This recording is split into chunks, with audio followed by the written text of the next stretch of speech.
अब चाहिँ म चाहिँ यहाँनिर गुफा छ भनेर आएको छु हो। लास्टसम्म हेर्नुहोस् कस्तो हुन्छ गुफा, के छ कस्तो छ। यहाँनिर पार्क पनि छ अरे हो भन्दैछ यहाँनिर। तपाईँहरूले देखिहाल्नुभयो होइन, आज चाहिँ म चाहिँ घुम्नुको लागि निस्केको छु। अब बेला बेला सधैँ काम गर्दा गर्दा वाक्कै हुन्छ कि, अन्त बेला बेला घुम्नु निस्केको हो। यो रोड चाहिँ 717, यो चाहिँ उयसको अहिले के अरे सिक्किम लगेको हाइवे हो। अन्त यहाँनिर चाहिँ कति जग्गा चाहिँ अब यो बनाउँदैछ नि त, अब बनिसकेको छैन। यो चाहिँ एउटा फ्लाइओभर छ हो, पुल भन्दा पनि भयो। यहाँनिर कम्प्लिट भएको छैन, यतातिर यहाँनिर बनिँदैछ भर्खर। अन्त यसो गाडीहरू हिँड्ने चाहिँ बाटो चाहिँ छ। अन्त यसो हेर्दा हेर्दै यहाँनिर दो बाटोमा आइपुगी गएँ। म चाहिँ कहाँनिर भन्दाखेरि जहाँनिर म जानुपर्ने गन्तव्य थियो त्यहाँनिर चाहिँ, यो चाहिँ तपाईँको के भन्छ भन्दाखेरि डाब्लिङ भ्यू पोइन्ट जाने जग्गा हो। यसबाट चाहिँ म चाहिँ भ्यू पोइन्टपट्टि तर्फ लागेँ। बाटोमा यसो मजाको क्या हो, त्यो धुप्पीहरूले गर्दाखेरि पनि मजाको देखेको क्या, अँधेरो अँधेरो टाइपको हो। त्यति बेला चाहिँ अब कस्तो थियो भन्दाखेरि दिउँसोखेरि गएको नि त म चाहिँ। अनि त्यहाँ चाहिँ त्यो उयो लागेर भुइँकुइरो लागेर क्या हो। अन्त बाटो पनि उयो हेर्नुहोस् न, भुइँकुइरो लागेर ड्याम्मै लागिरहेको थियो। अन्त बित्थामा आएछु जस्तो पनि लाग्यो, देखिन्छ कि देखिँदैन यही खालको त। अन्त सोच्दै पुगी गएँ डाब्लिङ हो, यो चाहिँ हो डाब्लिङ। अन्त यहाँनिर चाहिँ दाजुसँग टिकट काटेर हो, अन्त म चाहिँ लागेँ अब चाहिँ उकालो। अन्त दाजुको कान चाहिँ अलिकति कम्ती सुन्छ जस्तो लागेको थियो, तर होइन रहेछ। त्यहाँदेखि चाहिँ यही हो स्काई वक। पहिला चाहिँ यहाँनिर चाहिँ के थियो भन्दाखेरि फलामकै उयो थियो, पुलै थियो, तर त्यसमा चाहिँ उयो ग्लास लगाएको थिएन। अन्त योपालि चाहिँ ग्लास लगाएछ। अन्त यहाँनिर चाहिँ यस्तो छ है, तपाईँहरू अब यहाँनिर टुरिस्टहरू पनि पुरा आउँछ जान्छ घुम्नुको लागि हो। अन्त एउटा बेङ्गोली टुरिस्ट आएको रहेछ, त्यसले चाहिँ भन्दै थियो क्या, तिनीहरू गफ गर्दै थियो। यत्रो जग्गा घुमेँ हामी यहाँनिर, तर यो जग्गा चाहिँ बेस्ट प्लेस भयो मेरो लागि चाहिँ। सबैभन्दा राम्रो जग्गा चाहिँ यहीँनिर चाहिँ यही देखेँ भन्दै थियो। अन्त यसो उयसमा हिँड्ने ट्राई गरेको, त्यस्तो डर त लागेन हो, के त्यति छोटो रहेछ। तर अलिकति त अरू बेला हिँड्नु उँधो हेरेर चाहिँ हिँड्नु भएन। उँधो हेरेर हिँड्यो भने चाहिँ फेरि यहाँनिर चाहिँ हल्का फेरि यहाँ लपको उयसमा ठ्याक्क बसिदिएको नि। अन्त कस्तो छ, राम्रै देख्यो होला नि होइन, सम्झिँदै क्या। यहाँबाट चाहिँ यस्तो भ्यू देख्छ। यो मुनिको चाहिँ के बनिँदै गरेको थाहा छैन मलाई पनि। यहाँनिर चाहिँ के लेखेको थियो भने 360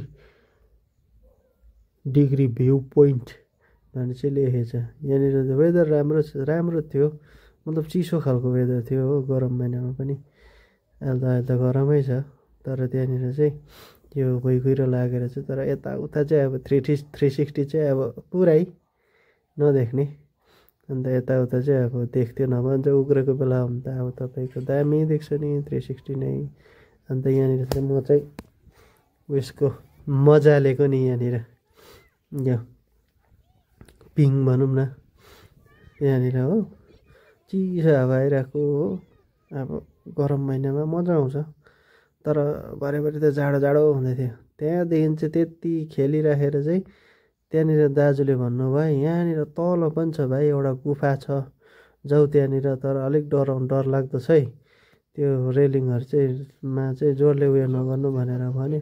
त्यहाँदेखि आएको त यहाँनिर त आमा खुट्टा त काम लागेको जस्तो छ। त्यहाँदेखि उँधो हेऱ्यो केही छैन हौ गाँठे।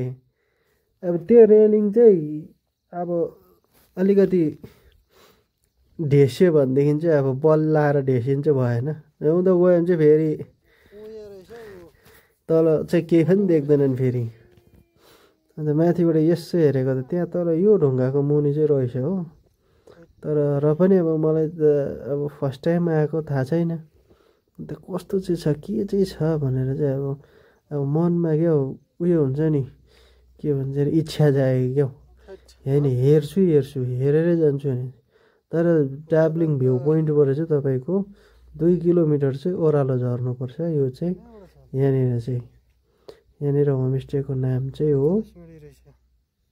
ज्याराम यो होमस्टे होइन यो पार्कको नाम चाहिँ ज्याराम पार्क रहेछ त्यहाँदेखि अन्त खै ज्याराम ल्याङ्ग्वेज त क्रिस्चियन नेम हो तर सायद यहाँनिर क्रिस्चियनहरू बस्नुहुन्छ होला हो क्रिस्चियन मतलब लेप्चाहरू अन्त चाहिँ यहाँनिर चाहिँ ओह्रालो पुगेर यसो हेरेको त तल गुफा जाने बाटो त काठको छ गाँठे डरै लाग्दो पानी परेको बेलामा चाहिँ त्यहाँनिर पस्यो भने चाहिँ चिप्ले भने चाहिँ स्वात्तै अब त्यहाँनिर चाहिँ लेखेको थियो सिँढीमा चाहिँ अलिक होसियारले हिँड्नु भनेर यहाँ सिँढी हेर नि हो चेपबाट जानु भने फेरि ढुङ्गा त सानो छैन रहेछौ गाँठे तेरिका बिल्डिङभन्दा ठुल्ठुलो नि हौ गाँठे ढुङ्गा त देख्यो भने त छक्कै पर्ने तपाईँहरू पनि जानुहुन्छ भने चाहिँ त्यहाँनिर चाहिँ जानुहोस् है नबिर्सिकन तपाईँहरूलाई अब डर लाग्दैन भनेदेखि चाहिँ तल पस्यो भने चाहिँ डरै लाग्दो जग्गामा चाहिँ यस्तो बनाएको रहेछ बुद्ध भगवानको आर्ट्स गरेको रहेछ यहाँनिर चाहिँ नक्सा पिक्चर बनाएको रहेछ यहाँनिर चाहिँ अन्त यहाँनिर पनि सानो रेलिङ हालिदिएको रहेछ हो यहाँनिर पनि सानो रेलिङ हालेर चाहिँ योबाट पनि ओह्रालो हेर्नु नसक्ने खालको आम्मामा म त मुटु चिउ भएको नि यहाँनिर चाहिँ फेरि को चढेर यति साह्रो आर्ट्स गर्यो यहाँनिर चाहिँ खासमा चाहिँ उनीहरूले चाहिँ टुरिज्मको लागि हो यो चाहिँ पार्कहरू बनाएको रहेछ होइन मजाको झन्डै लभ सेपमा क्या ढुङ्गा पनि तर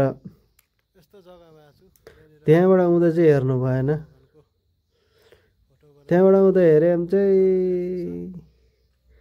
चाहिँ तेरिका समात्ने जग्गा केही छैन हौ गाँठे यो रेलिङमा चाहिँ काम चाहिँ कसरी गर्यो भन्ने खालको मलाई चाहिँ डर लाग्यो क्या हौ यहाँनिर चाहिँ यस्तो भिड छ उँधो केही छैन उँधो समात्ने जग्गा केही छैन यहाँनिर चाहिँ कसरी चाहिँ यो सिमेन्टेड रेलिङ पोस्ट बनाएर त्यसमा फलाम लगाएछ है यस्तो डरलाग्दो थियो यहाँभित्र हेऱ्यो भने केही छैन तल छङ छ ओह्रालो केही छैन अब यो सिँढीमा चाहिँ अब पानी परेको बेला चाहिँ हिँड्नु सक्दैन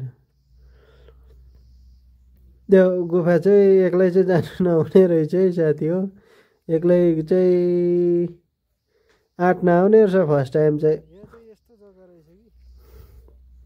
म त छक्कै परेँ यहाँनिर चाहिँ गुफा देखेर चाहिँ गुफा त अब के भन्नु गुफा त होइन रहेछ यहाँ चाहिँ आर्ट्स रहेछ तर आम्मामा ढुङ्गा माथि ढुङ्गाको थाक रहेछ तर यो ढुङ्गाको टुप्पामा चाहिँ काम गर्नेहरूलाई चाहिँ मेरो पनि स्यालुट छ है अब यस्तो टुप्पामा पनि कसरी काम गर्यो नडराइकन काम गरेको छ यहाँनिर म त उँधो हेर्दै मुटु चिउ भएर आयो नि हौ गाँठे समात्ने केही जग्गा छैन हौ अब माथिबाट टुप्पाबाट हेऱ्यो नि तल मात्रै अब यहाँनिर चाहिँ हाम्रो चाहिँ नेपालीहरू त त्यस्तो डराउँदैन तर उँधो मधेसको त गाँठे हाफप्यान्टमै पिसाब गर्छ है गाँठे हाफप्यान्टमै पिसाब गर्छ यो कालो ओह्रालो हिँड्दा चाहिँ होइन उँधो समात्ने छैन हौ गाँठे छैन नि त कसरी चाहिँ बिचराहरूले पनि अन्त हिँडोस् त अन्त थैट तेरिका यस्तो जग्गामा त्यसरी चाहिँ बनाइदिएको छ तर सायद आउँछ होला मान्छेहरू पनि निकै आउँछ होला हो तर माथिबाट अब के अरे सोध्नु पऱ्यो माथिबाट बताइदियो भने चाहिँ माथिबाट त्यो डाब्लिङ भ्यू पोइन्टबाट बताउनुपर्छ यहाँनिर त यो हेर्नुहोस् न अन्त म त थैट चिउ भएको नि यहाँबाट चाहिँ माथिबाट चाहिँ अलिकति नक्सा चाहिँ अलिकति देख्दो रहेछ त्यस्तो मजाले चाहिँ देख्दैन रहेछ तर पनि अब के भन्नु मुटु त कुखुराको मुटु हुनेहरू चाहिँ नजाउँ है त्यहाँ नजाउँ पिसाब गरी पठाउँछ है साथी हो पिसाब गरी पठाउँछ यहाँबाट हेर्नुहोस् त उदाउँदै हैत्रिका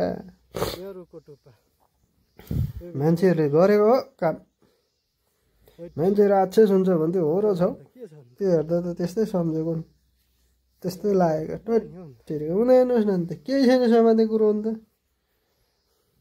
तर माइन्ड फ्रेस हुन्छ तपाईँहरू एकपल्ट गएर भिजिट गर्नुहोस् यहाँनिर यो चाहिँ गएर डार्लिङ भ्यू पोइन्ट तपाईँलाई